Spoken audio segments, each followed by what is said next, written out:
Hello everyone, welcome in core pharmacy. My self Anamika Gautam. और जैसे कि आपको पता है, हमारा जो फार्माकोलॉजी का सब्जेक्ट है उसकी क्लास नंबर 5 है, जिसमें 150 एमसीक्यूज की सीरीज करा रहे हैं। तो आज हम इस सीरीज में 15 क्वेश्चन करेंगे आज के इस लेक्चर में।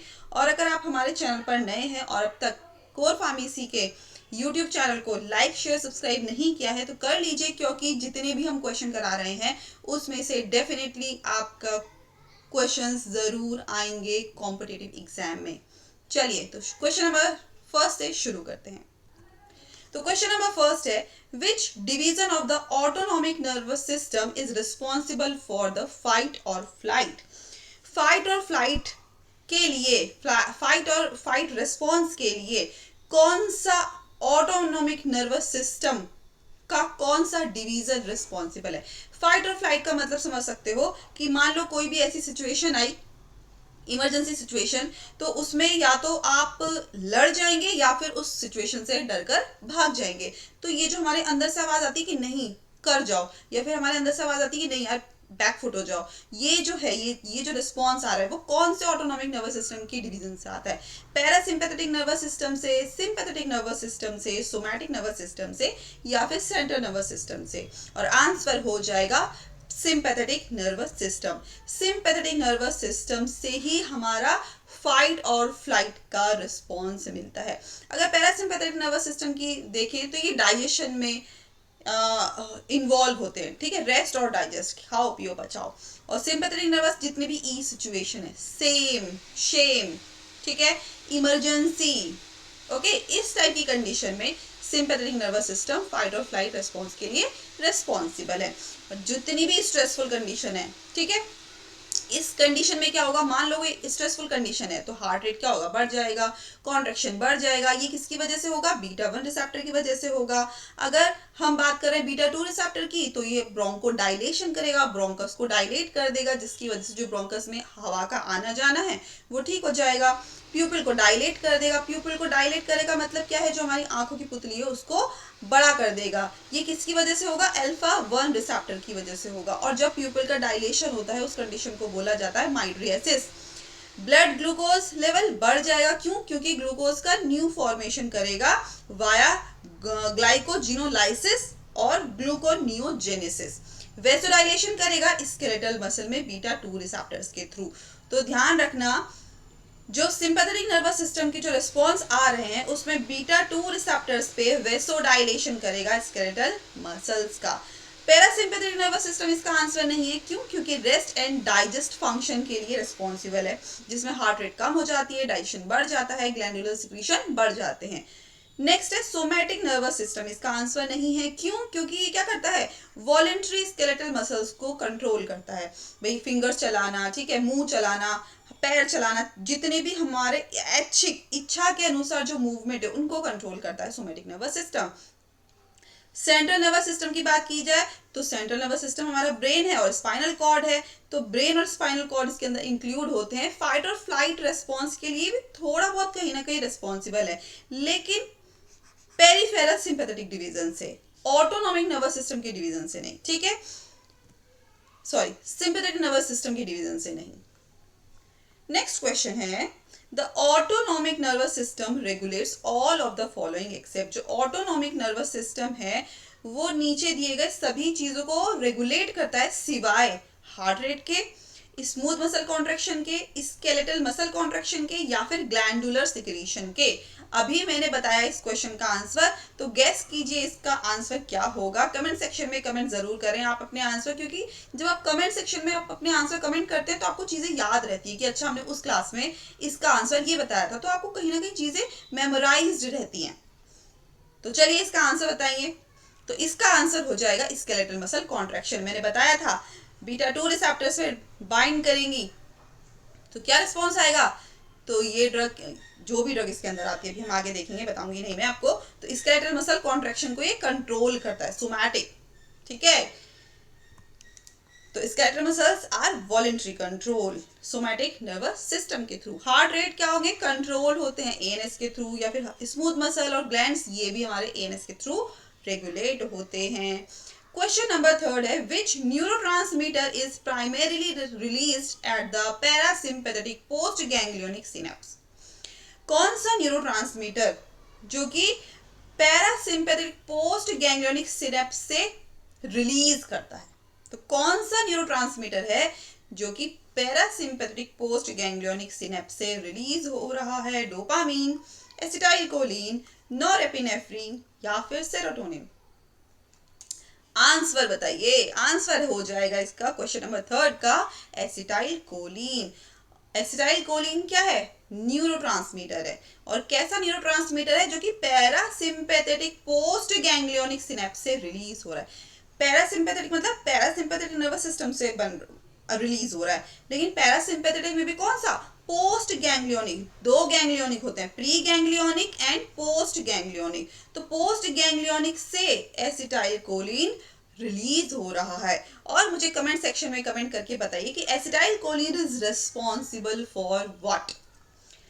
Parasympathetic post ganglionic fibres release करते हैं किसको? एसिटाइलकोलिन को ऑन देयर टारगेट ऑर्गन्स। जहां जहां भी उनके टारगेट ऑर्गन्स हैं वहां पर एसिटाइलकोलिन रिलीज होता है। डोपामीन इसका आंसर नहीं है क्योंकि सीएनएस में होता है, एएनएस में नहीं। नॉरएपिनेफ्रिन हमारा मेन न्यूरोट्रांसमीटर है सिंपैथेटिक पोस्ट गैंग्लियोनिक के लिए, ठीक है। सेरोटोनिन क्यों नहीं है? क्योंकि ये इन्वॉल्व होता है मूड के रेगुलेशन में। आप खुश हैं, आप उदास हैं, तो डिपेंड करता है सेरोटोनिन का लेवल कितना है। एएनएस न्यूरोट्रांसमिशन का इसमें कोई लेना देना नहीं है। नेक्स्ट क्वेश्चन है which of the following is a direct acting cholinergic agonist. कौन सा नीचे दिया गया डायरेक्ट एक्टिंग कोलिनर्जिक एगोनिस्ट है? ठीक है, पिलोकार्पिन, न्यूस्टिग्मीन, एट्रोपिन या फिर प्रेलिडोक्सिन।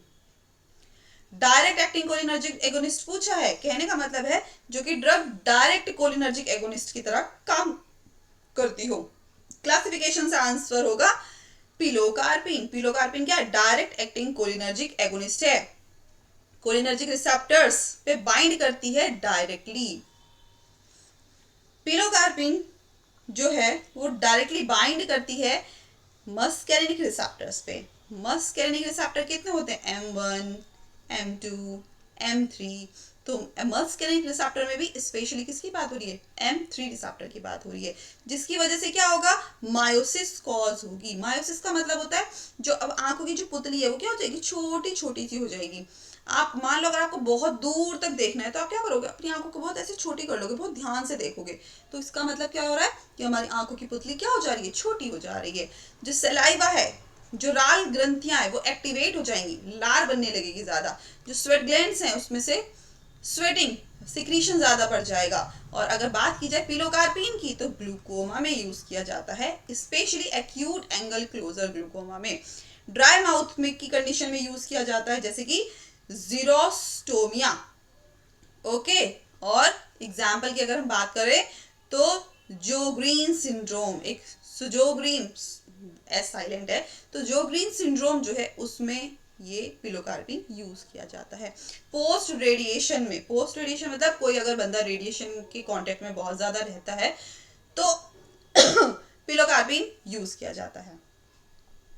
न्यूस्टिग्मीन इसका आंसर नहीं है क्योंकि इनडायरेक्ट एक्टिंग कोलिनर्जिक एगोनिस्ट है। क्वेश्चन में क्या था? Direct acting. ओके, एट्रोपिन इसका आंसर नहीं है क्योंकि क्या है? मस्केरिनिक एंटागनिस्ट है जो कि पैरासिम्पैथेटिक की एक्टिविटी को ब्लॉक करता है। प्रेलिडोक्साइन क्यों नहीं है? क्योंकि रिएक्टिवेट करता है एसिटाइल कोलिनेस्टेरेज को ऑर्गेनोफॉस्फेट की पॉइजनिंग के बाद, और ये ना ही तो एगोनिस्ट की तरह काम करता है ना ही एंटागनिस्ट रिसेप्टर की तरह काम करता है। नेक्स्ट क्वेश्चन है which drug is the first line therapy for the acute relief of angina pectoris. कौन सी जो ड्रग है जो कि फर्स्ट लाइन थेरेपी में यूज किया जाता है एंजाइना पेक्टोरिस को रिलीफ में? एटिनोलॉल होगी, नाइट्रोग्लिसरीन होगी, विरापामिल होगी या फिर एटोरवास्टैटिन होगी? तो इसका आंसर हो जाएगा नाइट्रोग्लिसरीन। तो नाइट्रोग्लिसरीन जो है वो एंजाइना पेक्टोरिस में स्पेशली एक्यूट एंजाइना पेक्टोरिस में रिलीफ देता है और ये इसकी फर्स्ट लाइन ट्रीटमेंट है। नाइट्रोग्लिसरीन काम कैसे करता है? तो नाइट्रोग्लिसरीन जिस टाइम लिया जाता है सबलिंगुअल फॉर्म में, सबलिंगुअल रूट से लिया जाता है, तो ये रिलीज करता है नाइट्रिक ऑक्साइड, और नाइट्रिक ऑक्साइड जो हमारे ग्वानिल साइक्लेज एंजाइम है उसको एक्टिवेट करता है, जिसकी वजह से सीजीएमपी जो साइक्लिक जीएमपी है वो बढ़ जाता है और वेस्कुलर स्मूथ मसल रिलैक्सेशन हो जाता है। रिलैक्सेशन होगा तो क्या होगा, वीनोडाइलेशन होगा, आर्टीरियोलर डायलेशन होगा, जिसकी वजह से प्रीलोड और आफ्टर लोड दोनों कम हो जाएंगे, और जो ऑक्सीजन की डिमांड है, ठीक है, वो भी कंट्रोल हो जाएगी, वो भी कम हो जाएगी, और एंजाइना का जो पेन है वो विद इन अ मिनट सही हो जाएगा। एटिनोलॉल इसका आंसर नहीं है क्योंकि बीटा 1 ब्लॉकर है, इसको क्रॉनिक स्टेबल एंजाइना में यूज किया जाता है, एक्यूट रिलीफ में नहीं। विरापामिल इसका आंसर क्यों नहीं है, क्योंकि विरापामिल क्या है, कैल्शियम चैनल ब्लॉकर है, ये एंजाइना प्रोफाइलेक्सिस के लिए यूज किया जाता है, acute angina first line treatment नहीं है। एटोरवास्टैटिन क्यों नहीं यूज होगा, क्योंकि एटोरवास्टैटिन क्या है, स्टैटिन कैटेगरी को बिलोंग करते हैं और लिपिड लोवरिंग ड्रग है। एथेरोस्क्लेरोसिस के लिए यूज किया जाता है, एंजाइना पेक्टोरिस के लिए नहीं। Next question, which beta blocker is preferred in chronic stable angina to reduce frequency of attack? कौन सा बीटा ब्लॉकर जो कि बहुत ज्यादा प्रिफर किया जाता है क्रॉनिक स्टेबल एंजाइना में, ताकि जो फ्रीक्वेंसी है बार बार एंजाइना अटैक आने की वो कंट्रोल हो सके? प्रोपेनोलॉल, एस्मोलॉल, कार्बिडिलॉल या फिर एटिनोलॉल? बीटा ब्लॉकर पूछा है, कंडीशन लगा दी इन्होंने, बीटा ब्लॉकर पूछा है, तो आंसर हो जाएगा बीटा एटिनोलॉल। तो एटिनोलॉल क्या है, हमारा ऐसा बीटा ब्लॉकर है जिसको क्रॉनिक स्टेबल एंजाइना में यूज किया जाता है, ताकि जो बार बार एंजाइना अटैक बढ़ रहे हैं, जो फ्रीक्वेंसी बढ़ रही है वो कंट्रोल हो सके, रिड्यूस हो सके। तो एटिनोलॉल हमारा बीटा 1 एड्रेनर्जिक रिसेप्टर को ब्लॉक करते हैं, जिसकी वजह से जो हार्ट में कॉन्ट्रैक्शन बढ़ रहा है वो कॉन्ट्रैक्शन क्या हो जाएगा, कम हो जाएगा। तो हार्ट में जब कॉन्ट्रैक्शन कम हो जाएगा तो जो मायोकार्डियल ऑक्सीजन डिमांड है वो भी रिड्यूस हो जाएगी, और ऑक्सीजन की डिमांड कम हो जाएगी तो एंजाइना अटैक जो हो रहा है वो उसमें बचाव हो जाएगा। और हाँ, इसमें एक पॉइंट और भी याद रखना कि जो एक्सरसाइज टॉलरेंस है उसको भी इम्प्रूव करता है। कहने का मतलब एक्सरसाइज करते करते भी एंजाइना अटैक हो जाता है तो उस कंडीशन को भी ट्रीट करते हैं हमारे beta 1 blockers like atenolol. Next, propranolol इसका आंसर नहीं है क्योंकि नॉन सेलेक्टिव बीटा ब्लॉकर है, ये ब्रोंकोस्पाज्म का रिस्क कॉज करते हैं, ठीक है। कार्बिडिलॉल क्यों नहीं है, क्योंकि नॉन सेलेक्टिव है, with alpha blocking, alpha receptors को ब्लॉक करता है, और ये यूज किया जाता है हार्ट फेलियर में। एंजाइना प्रोफाइलेक्सिस के लिए कॉमनली यूज नहीं किया जाता है। एस्मोलॉल क्यों नहीं है इसका आंसर, क्योंकि अल्ट्रा शॉर्ट एक्टिंग है, ultra short acting beta 1 blocker है, हाइपरटेंशन इमरजेंसी में यूज किया जाता है, एंजाइना पेक्टोरिस में नहीं। नेक्स्ट क्वेश्चन है, which of the following is a prototype anti muscarinic drug? कौन सा ड्रग है जो कि प्रोटोटाइप एंटी मस्कैरिनिक ड्रग है? प्रोटोटाइप का मतलब है कि ये ड्रग इसी क्लास के लिए ही बनी है, जैसे हम बोलते हैं ना कि ये इसी चीज को बिलोंग करता है, तो प्रोटोटाइप का मतलब है कि ऐसी कौन सी ड्रग है जो कि एंटी मस्कैरिनिक ड्रग है? एट्रोपिन, पिलोकार्पिन, न्यूस्टिकपिन या फिर कार्बाकोल? आंसर हो जाएगा एट्रोपिन। तो एट्रोपिन क्या है, प्रोटोटाइप ड्रग है किसकी, एंटी मस्कैरिनिक ड्रग, जो कि मस्कैरिनिक रिसेप्टर के अगेंस्ट काम करती है, ठीक है। ओके, तो प्रोटोटाइप ड्रग क्या होती है, स्टैंडर्ड रेफरेंस ड्रग है, ओके, इसी के लिए ही बनी है, इसी रिसेप्टर्स के लिए बनी है, और एट्रोपिन को कंसीडर किया जाता है प्रोटोटाइप एंटी मस्कैरिनिक या फिर एंटी कोलिनर्जिक ड्रग की तरह, स्पेशली मस्कैरिनिक रिसेप्टर्स के लिए, और ये कॉम्पिटेटिवली ब्लॉक करता है मस्कैरिनिक रिसेप्टर को, M1 रिसेप्टर से लेकर M5 रिसेप्टर सबको ब्लॉक करता है और इनहिबिट करता है पैरासिम्पैथेटिक स्टिमुलेशन को। पिलोकार्पिन इसका आंसर नहीं होगा क्योंकि मस्कैरिनिक एगोनिस्ट है। न्यूस्टिकमिन नहीं होगा क्योंकि कोलिनेस्टेरेज इनहिबिटर है। कार्बाकोल नहीं होगा क्योंकि डायरेक्ट कोलिनर्जिक एगोनिस्ट है। नेक्स्ट क्वेश्चन है, विच of the following is an anticholinergic drug used in bronchial asthma and COPD? कौन सा नीचे दिया गया एंटीकोलिनर्जिक ड्रग होगा जो कि ब्रोंकियल एस्थमा में एंड COPD में यूज किया जाता है? इप्राट्रोपियम, पिलोकार्पिन, न्यूस्टिकमिन या फिर फाइसोस्टिकमिन? और आंसर हो जाएगा इप्राट्रोपियम। इप्राट्रोपियम वो ड्रग है हमारी जो कि एंटीकोलिनर्जिक रिसेप्टर को ब्लॉक करती हैं, जो कोलिनर्जिक रिसेप्टर को ब्लॉक करती हैं। ये एंटी कोलिनर्जिक क्या ड्रग है? एंटी का मतलब होता है अगेंस्ट, किसके? कोलिनर्जिक के। कोलिनर्जिक मतलब जो जहाँ मस्करिनिक रिसेप्टर है, निकोटिनिक रिसेप्टर है, तो इप्राट्रोपियम क्या करती है? एंटी कोलिनर्जिक ड्रग है, जो कि एस्थमा और सीओपीडी में यूज की जाती है। कैसे? क्योंकि ब्रोंको डायलेशन कॉज करती है। भाई मान लो एस्थमा की कंडीशन है, तो सांस नहीं आ रहा। क्यों नहीं आ रहा? क्योंकि कहीं ना कहीं ब्रोंकस में कंस्ट्रिक्शन हो रहा है ना, जकड़न हो रही है, कंजेशन हो रहा है बहुत ज्यादा। सीओपीडी में क्या हो रहा है? जो सांस आना जाना है वो ऑब्स्ट्रक्ट हो रहा है। इस कहने का मतलब है जो ब्रोंकस का साइज है वो कहीं ना कहीं कंस्ट्रिक्ट हो रहा है, और ब्रोंकोडाइलेशन है इप्राट्रोपियम, तो ब्रोंकोस को क्या कर देगी? वो ब्रॉड कर देगी, रास्ता ओपन कर देगी, जिसकी वजह से सीओपीडी और एस्थमा में रिलीफ मिलता है। By inhibiting muscarinic receptor. Pilocarpine इसका आंसर नहीं है, क्योंकि मस्करिनिक एगोनिस्ट है, ब्रोंकोस्पाज्म कॉज करेगा, ब्रोंकोडाइलेशन कॉज नहीं करेगा, और ज्यादा वर्स्ट कर देगा कंडीशन को, इसलिए हम पिलोकार्बिन को यूज नहीं करेंगे। न्यूस्टिग्मिन इसका आंसर नहीं है, क्योंकि एसीई इनहिबिटर है, ये इंक्रीज करता है एसिटाइलकोलिन को, तो ब्रोंकोडाइलेशन नहीं करेगा, ये तो और ज्यादा खतरनाक कंडीशन कर देगा। फाइसोस्टिग्मिन इसका आंसर नहीं है, क्योंकि सीएनएस के थ्रू जो एसी है उसको इनहिबिट करता है, एस्थमा की कंडीशन में नहीं। नेक्स्ट क्वेश्चन है, which anticholinergic is commonly used in Parkinson's disease. अब पूछा गया है पार्किंसंस डिजीज में कौन सा एंटीकोलिनर्जिक यूज किया जाएगा, एंटीकोलिनर्जिक ड्रग यूज करेंगे जो कि पार्किंसन डिजीज में यूज करते हैं। तो क्या हुआ पार्किंसन डिजीज में? पार्किंसन डिजीज में डोपामिन का लेवल कम हो जाता है और एसिटाइलकोलिन का लेवल बढ़ जाता है। तो बेंस्ट्रोपिन, एट्रोपिन, डोनेपेजल या फिर कार्बाकोल, आंसर हो जाएगा बेंस्ट्रोपिन। क्यों होगा बेंस्ट्रोपिन? क्योंकि बेंस्ट्रोपिन क्या करेगा? कोलिनर्जिक एक्टिविटी को रिड्यूस करेगा। भाई हमें किसका एक्शन चाहिए? हमें डोपामीन का एक्शन चाहिए। क्यों? क्योंकि हमें अभी पता चला है कि जो पार्किंसंस डिजीज है, पार्किंसंस डिजीज में एसिटाइलकोलिन का लेवल जो है वो बढ़ जाता है और डोपामीन का लेवल कम हो जाता है। इसीलिए अब हमने क्या दिया है? एंटीकोलिनर्जिक ड्रग दी है, क्योंकि एंटीकोलिनर्जिक क्या करेगी? एसिटाइलकोलिन के लेवल को कम करेगी और डोपामीन के लेवल को बढ़ा देगी। और हमें किसका एक्शन चाहिए? डोपामीन का, वो काम है बेंस्ट्रोपिन का। एट्रोपिन नहीं होगा, क्यों? क्योंकि पार्किंसन में यूज नहीं करते हैं, इसका पेरिफेरल इफेक्ट है ज्यादातर। डोनेपेजल यूज नहीं करते हैं क्योंकि एसी इनहिबिटर है, एल्जाइमर में यूज करते हैं, ये हमने अभी कुछ दिन पहले के क्वेश्चन में किया है। कार्बाकोल हम यूज नहीं करते हैं क्योंकि कोलिनर्जिक एगोनिस्ट है।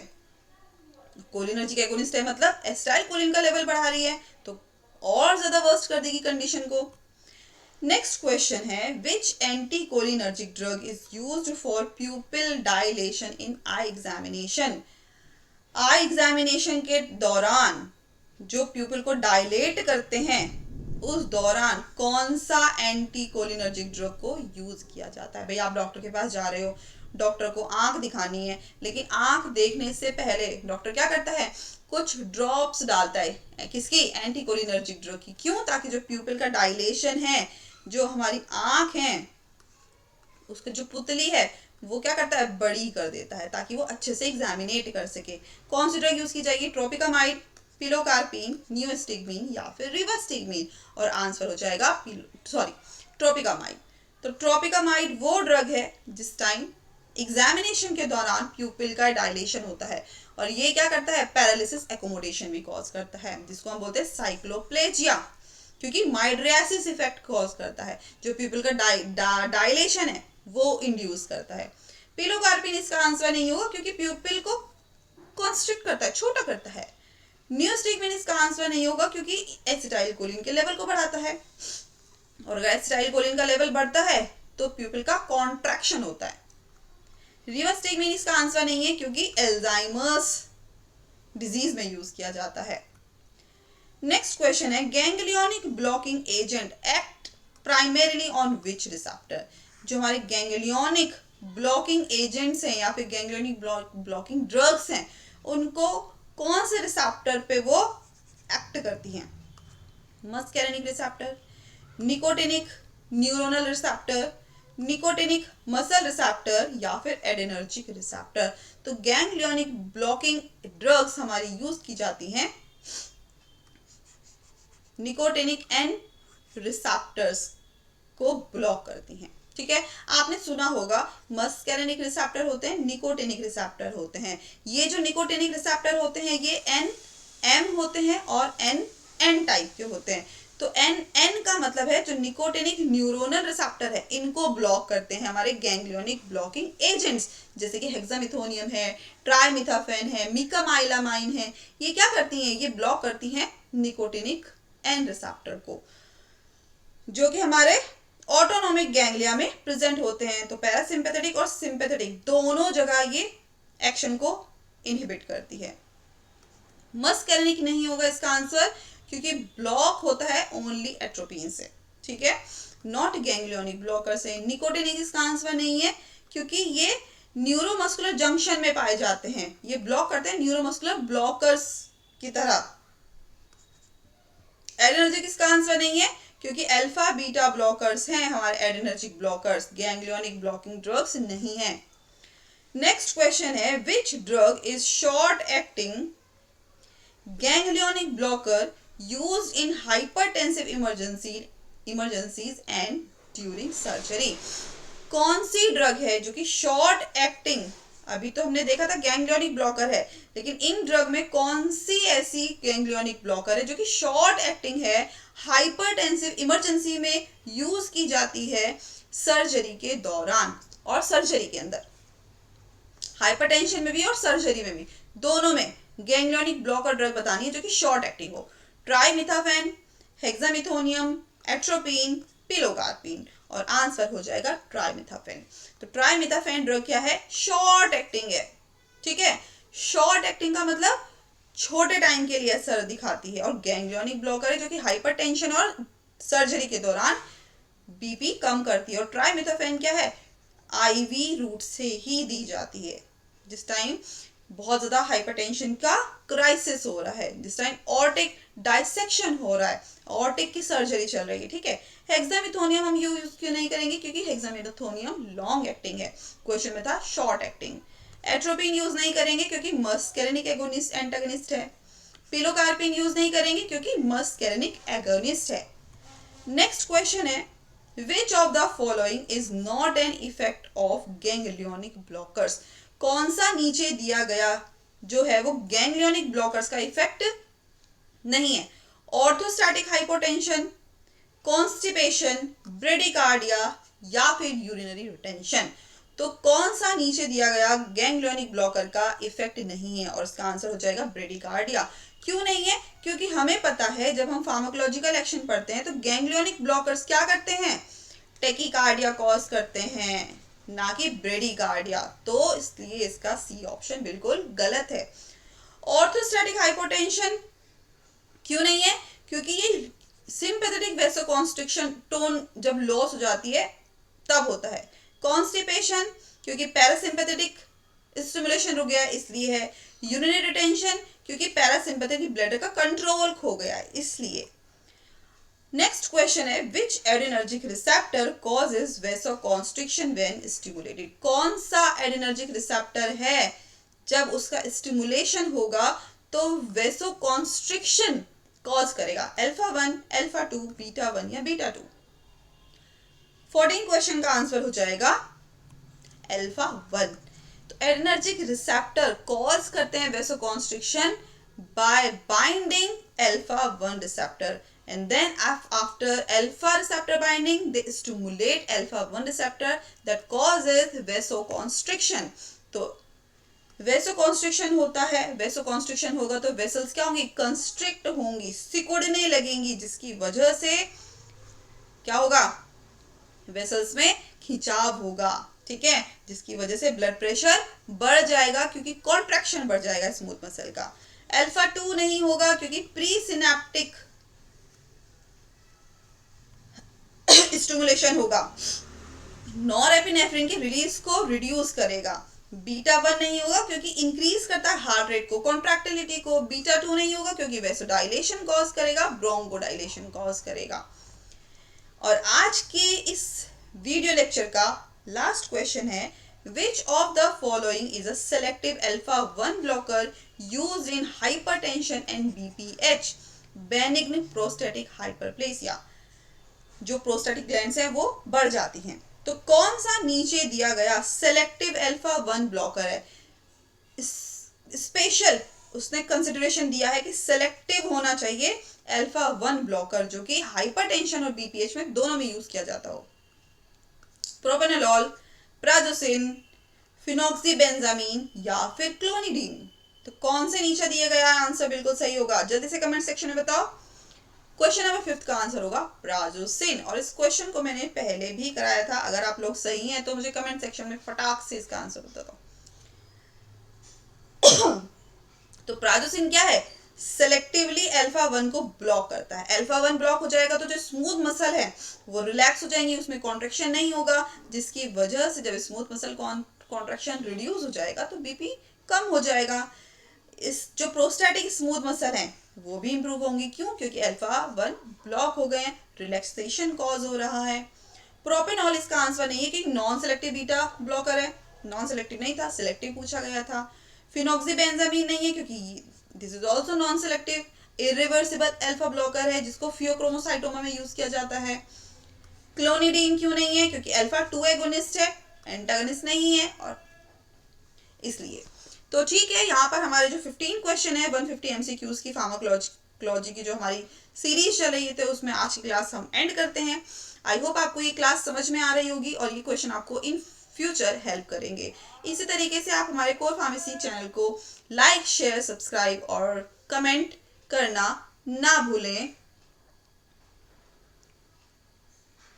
ओके ठीक है, तो हमारा पेज टेलीग्राम, इंस्टा और फेसबुक पर भी है, आप वहां जाइए, पेजेस को भी आप ज्वाइन कर सकते हैं।